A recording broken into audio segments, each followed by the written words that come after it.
To use a Stem Gem strawberry huller, just simply depress the green button. Out comes the claw.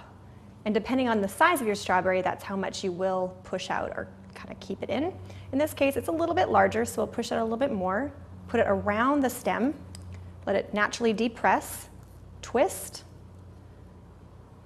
and you have a perfectly hulled strawberry. And just push out that button to get it right out. Let's do that one more time on a smaller one. Push the button, out comes the claw. Insert right into there as it naturally kind of pulls right in there. Twist, which is the most important part. Depress, let it go, and it's ready to fill with chocolate or slice for the next step.